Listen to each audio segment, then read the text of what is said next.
Kassandra, welcome to the sofa. Thanks. An excellent talk. I think so many important issues, both around how we work, but also, this like endless conversation that happens, probably too much. This is going out to the live streamers who are watching. They may or may not have seen your talk, actually, so some people might have just joined for the interview. Okay. And some people might be watching back and not yet watched the talk. But I'm sure there's a lot of young developers watching this, looking at you and saying, how on earth do I do that? Because there's a lot of inspirational kind of things that you've been doing. I know you're very involved in the community and kind of helping to bring community in.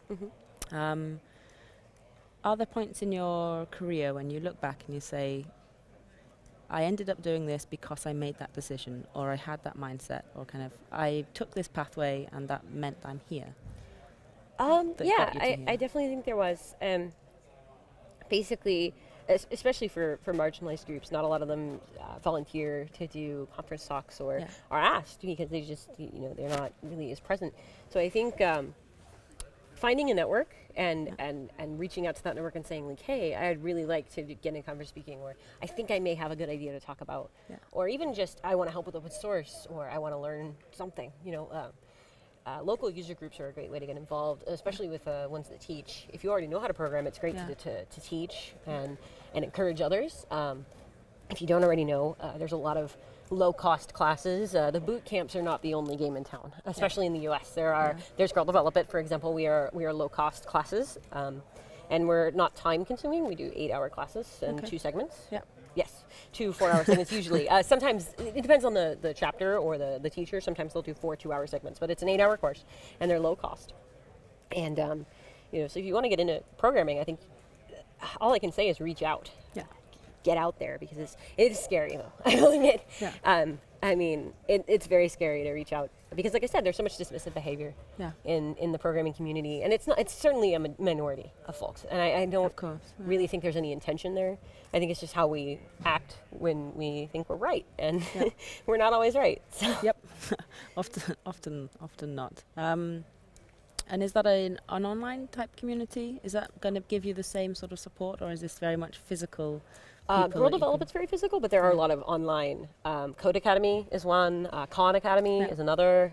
There's quite a lot of online instruction. But if you look at your path, that was very much physical interaction. There was a lot of electronic interaction after I got started, but getting started, it was very personal, very much reaching out to people and sitting in computer labs with them and learning how to do things. Yeah, that's good. Shared experiences. Very nice.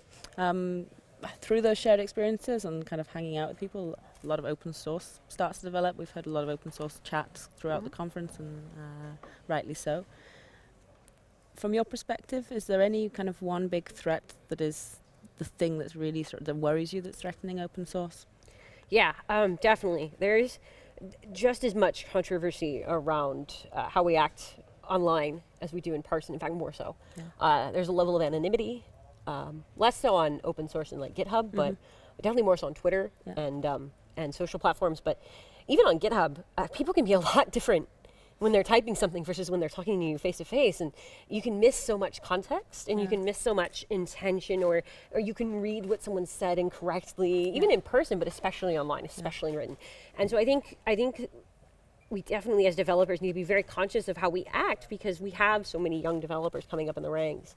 And if we truly want to fix some of the problems with communities, we need to think about how we act as people, online and in person. And you think that's also a problem inside the open source kind of community? Definitely. In fact, more so maybe. Right. There was the incident with Node last year where they wanted to get rid of some gendered language, and the project did the right thing. They immediately changed the gendered language to be neutral, but the backlash against this act was just incredible. it was terrifying. How upset folks were getting that they just wanted to remove gendered language. Like, it was just weird. Yeah. I mean, when you look at it from kind of 2 sides of history, one side says that's weird. Yeah. And the whole code of conduct thing too is the same way. Though I'm finding a lot of people who resist code of conduct that I know like personally, have come around and said, "Oh, okay, I get it." Okay. Just needs a bit more thought. Yeah. Putting Once they into it. realize like why we like having codes of conduct, it becomes clear why. Yeah. Oh, they're important. They may not be important to me, but I see why they're important. Yeah. With the danger of making statements, given the idea that Google is evil, or getting towards that point where we can feel that might be true, do you feel there's more responsibility on developers' side to build for and test and kind of use alternative browsers and platforms?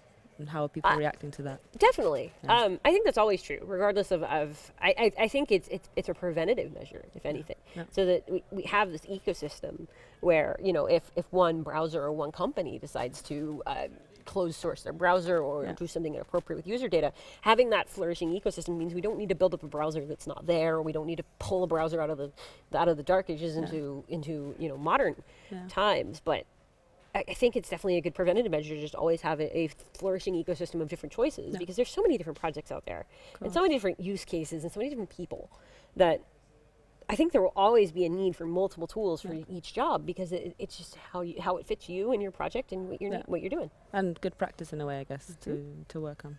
Definitely. It's good.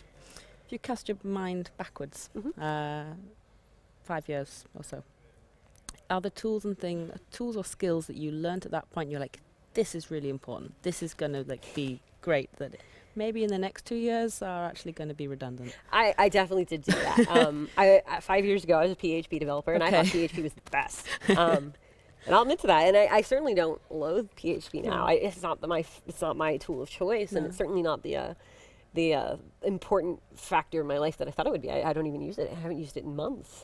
But yeah, I definitely fell into the fanaticism camp as a young developer. I mean, I'm still fairly young, but like as a younger developer, I guess. I be very careful about how we refer to young. Oh yeah, fair enough. Still young. Yeah.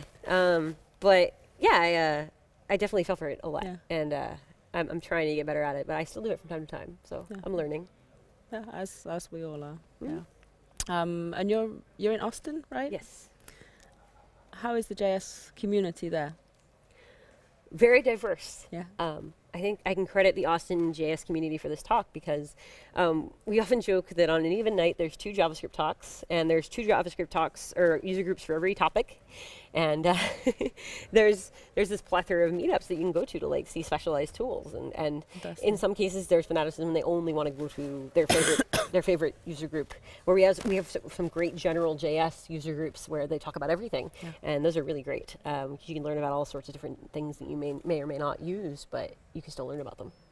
Sounds like excuse me.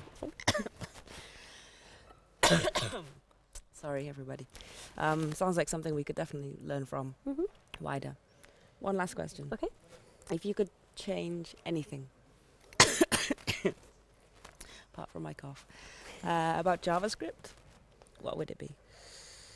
That's a tough one. I actually really like where ES6 is going. So that's a tough question. I don't want to say anything where I don't know enough. But I look at the module loading system in ES6, and I'm slightly wary, but I'm not. I don't know what I do to change it, or if I really would. But that's the first thing that hops in my mind of like what I might possibly look at changing first. Would be in there. Would be the module loading system. Good insight. Something emerging. Yeah. Thank you very much for your time. Thank you. And live streamers, we will see you later after the next talk. Enjoy the rest of the conference. It's been super lovely to have you here. Thank you.